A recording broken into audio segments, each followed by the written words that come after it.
আসসালামু আলাইকুম প্রিয় দর্শক, সবাইকে আবার স্পন্দন এগুলোতে স্বাগতম।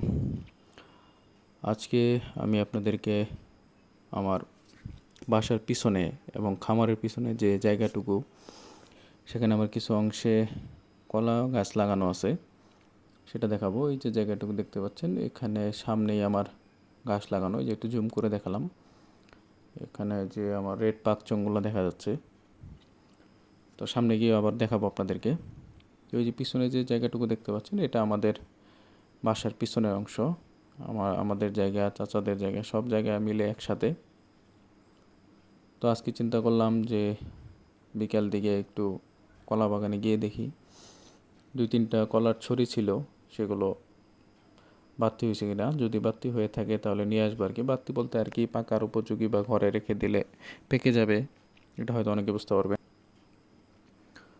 তো আমাদের বাসার পিছনে আসলে নদী, এই নদীটা আসলে ভোগাই নদী হিসেবে পরিচিত। এটা আমাদের যে ব্রহ্মপুত্র নদ, সেখানের একটি শাখা প্রশাখা বলা যেতে পারে। এই যে নদীটি দেখতে পাচ্ছেন, এটা আমাদের বাসার পিছনেই একদম। এটাই ভোগাই নদী। নদীতে বৃষ্টিপাত হলেও পানি তেমন আসেনি। তো আপনাদেরকে একটু সামনে নিয়ে আমার ঘাসের জায়গাটা একটু দেখাই।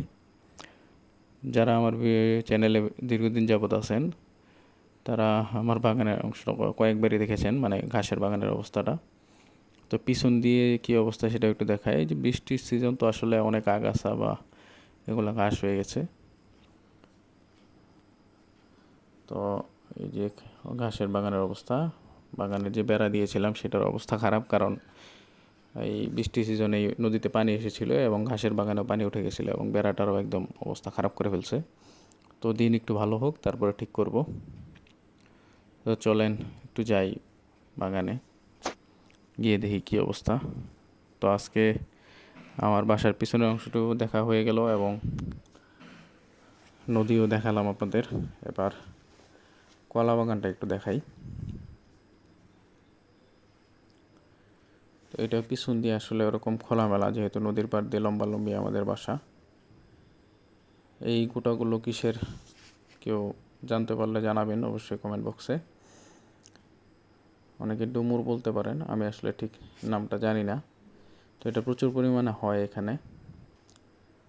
তো এই যে এখান থেকেই সামনে দেখতে পাচ্ছেন কিছু কলা গাছ দেখা যাচ্ছে, এখান থেকেই আমার কলার বাগান শুরু আর কি। তো আসলে কলার বাগান ওইভাবে যত্ন সহকারে করা হয় না, এক সময় লাগিয়েছিলাম, সেই অবস্থায় আছে। এই যে একটা সাগর কলার ছড়ি দেখতে পাচ্ছেন, এটা এখনও পাড়ার উপযুক্ত হয় নাই। আর আপনারা যারা আমার চ্যানেলে আছেন তারা জানেন যে আমার কিছু ছাগল আছে। তো ছাগলগুলো আসলে ছাড়া থাকে। এই যে ছোটো ছোটো গাছগুলো দেখতে পাচ্ছেন, এগুলো আসলে ছাগল এই অবস্থা করছে। তো ছাগলগুলো এখানেই সারাদিন ঘাস খায়। তো এই যে একটা আশ্চর্যজনক, আসলে আল্লাহ যেখানে ফল দেয়, দেখেন কলার ছড়িটা আসলে গাছের ভিতরেই হয়ে গেছে।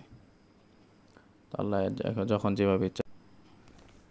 আসলে সে বিষয়টা হচ্ছে, এখানে আমার একটা কলার ছড়ি ছিল যেটা পাড়ার জন্য আসছিলাম, তো সেটা আসলে চুরি হয়ে গেছে। আগেই বললাম যে আমাদের এখানে একটু খোলামেলা থাকে, তো চোরে ওইভাবে চুরি করে নিয়ে গেছে। যাই হোক, আরেকটা ছড়ি ছিল, দেখি কী অবস্থা ওদিকে। তো ওইটাও দেখছি গাছটা পড়ে আছে, ওইটাও চুরি হয়ে গেছে। তো আজকে এই পর্যন্তই, সবাইকে ধন্যবাদ। আসসালামু আলাইকুম। আল্লাহ।